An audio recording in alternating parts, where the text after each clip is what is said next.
Marvelous's Daemon X Machina Titanic Scion expands on the systems of the original Daemon X Machina while offering a bigger scope in both its story and setting.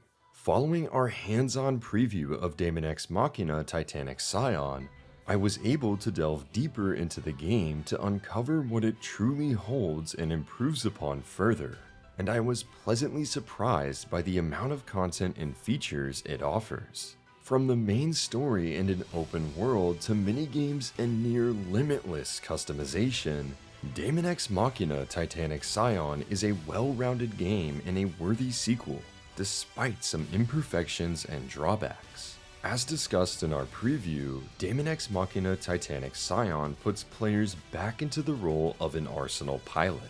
This time, Arsenals are more like advanced mecha bodysuits with greatly enhanced abilities and movement compared to the Gundam-like mechs that players previously piloted in Daemon X Machina. As an outer who defected from the villainy of the Sovereign Axiom, players join the cause of the Reclaimers on a world often referred to as the Ground. There, a robotic boy named Toby seeks help of the player in order to save his father figure, Forge, from immortals, strange mutated monsters and creatures that harness magical energy known as femto. After rescuing Forge, he formally invites them into the Reclaimers and a Colosseum circuit as players begin to piece together what the Axiom is really about and what actually happened to the main character's close friend, Nerve.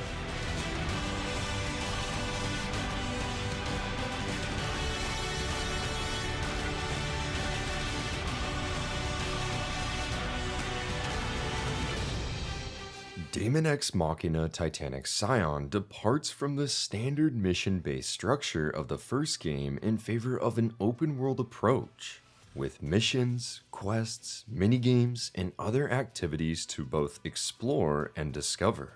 You'll get a sense of how big the world really is after creating your character, escaping the Axiom facility, and joining the Reclaimers, since you'll often be tasked with objectives across various locations on the world map. The main story proceeds as you typically expect in modern open-world games, with certain missions taking you to complex facilities and other new locations to investigate the Axiom's operations and learn more about the Reclaimers you're working for. There's a sense of freedom and curiosity in open-world games that Daemon X Machina Titanic Scion manages to replicate while adding its own spin. From the moment you reach the fort, the Reclaimer's base of operations, you will be upgrading and adapting to your arsenal as you see fit, exploring the locales to grow stronger and find valuable loot, and engaging the story in its ancillary content, such as repeatable Axiom special facilities and the optional Overbullet card game, which has its fair share of rules and a dedicated questline. Although the open world isn't as involved as a game like Cyberpunk 2077 or Grand Theft Auto, there's still plenty to do and see in Daemon X Machina Titanic Scion. While I can't share specifics on the story, I will say that it takes many twists and turns, especially when the Axiom faction known as the Noin appears. The Noin, or Nine, are elite warriors that serve the Axiom's best interests, and they essentially toy with the protagonist who was once a member. The story is action-packed and shows how unforgiving and cruel this world can be, but it also makes you feel powerful as an Arsenal pilot who holds the fate of the Ground in your hands. The star-studded voice cast, along with the slew of world-building story content and side quests, make the world of Daemon X Machina Titanic Scion feel both palpable and believable to an extent. The combat of Daemon X Machina Titanic Scion is fast-paced while still conveying a sense of weight with your arsenal. You know you are piloting a suit that's meant to completely eradicate your enemies, but it's balanced in a way where you know you can be hurt if you aren't careful enough or adapted to enemies and environments. In combat, your arsenal can be equipped with 4 main weapons, a shoulder weapon, and an auxiliary weapon, which are all in addition to your armor, ranging from lightweight to heavyweight. Armor affects overall stats of your arsenal, with durability, brawling, shooting, mobility, and fuel consumption parameters being taken into account with each class of armor. For example, if you decide to go for mid-weight armor, you will probably have balanced parameters that make your arsenal a jack of all trades and a master of none. There are a lot of weapons and armor of varying rarity in this game, so I was constantly chasing and equipping new loot throughout my playthrough. This is especially true when you are presented with a selection of lootable weapons and items when you defeat enemies and search their corpses' inventories. Back at the fort, you can develop and buy new weapons and gear, create new loadouts, and customize your mech with a range of decal and skin options. The fort acts as the nerve center of Daemon X Machina Titanic Scion, since you will be engaging with many of the aforementioned features before setting out to do missions here. Immortal factors in the fusion system are a new addition to Daemon X Machina Titanic Scion that will greatly alter combat the more you begin to experiment. Immortal factors are mutations that you can activate at the fort's lab in order to receive stat bonuses, passive skills, weapon actions, and additional effects. By combining and activating immortal factors with fusion, your outer will become much more powerful and access more mobility in combat actions than a normal outer would. The cost of this lies in becoming less human and more immortal-like, but you won't be seeing these bodily modifications in combat.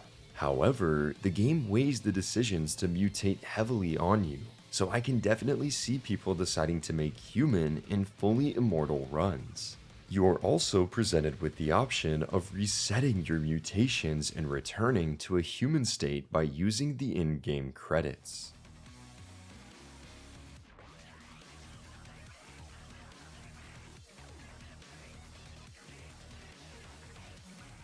Just like in the preview, I stuck with the Nintendo Switch 2 version of the game, as I thought the portability and overall dock performance were strong enough selling points to make this one of the best versions. Although the frame rate is capped to 30 FPS, Titanic Scion is fluid with little to no frame drops from what I experienced during my playthrough.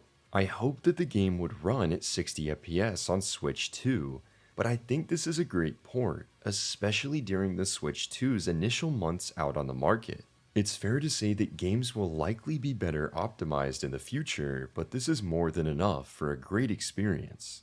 The brief stuttering issues I previously experienced were still present in the time leading up to this review. These stutters really only presented themselves when flying across the world at high speeds when using femto energy, as you will be soaring quite fast. Due to this, it appears that the game stutters when attempting to finish loading whatever is in the background and not directly visible to the player. Outside of this small gripe, Daemon X Machina Titanic Scion is satisfying to play in both handheld and dock mode, without the jagged edges and strange aliasing that original Switch games suffered from. I enjoyed playing the game on a 4K display since the game's internal resolution is high enough to produce a clear image that isn't washed out on a big screen. Arsenal designs are greatly detailed, and the character designs stand out quite well with an anime-inspired look just like the previous game. Visual clarity extends to the game's UI as well, as you can completely resize and edit HUD elements to your liking, similarly to Final Fantasy XIV's HUD editor.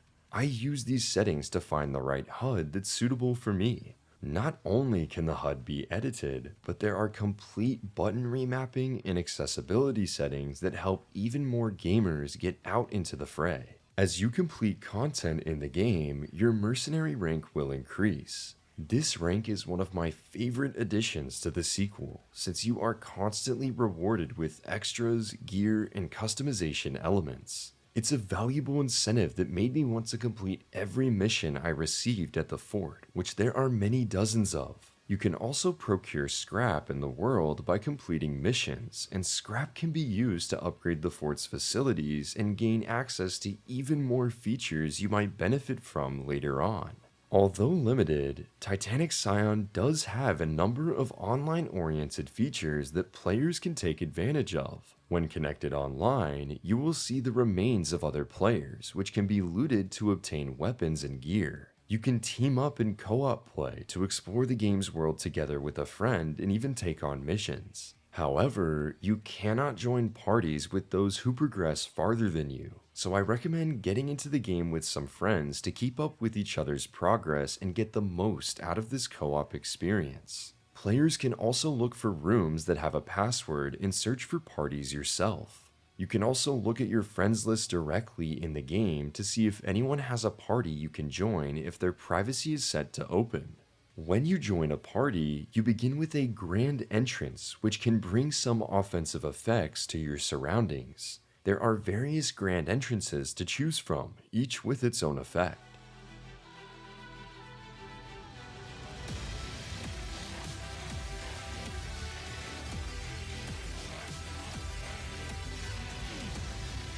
Outside of Armored Core 6, The Fires of Rubicon, and Super Robot Wars Y, the mecha genre is quite lacking in the single-player department at the moment. Daemon X Machina Titanic Scion fills that void as an open-world mecha thriller that was captivating from start to finish thanks to its compelling gear system, turbulent main story, and commendable range of content. What I said in my preview still holds true.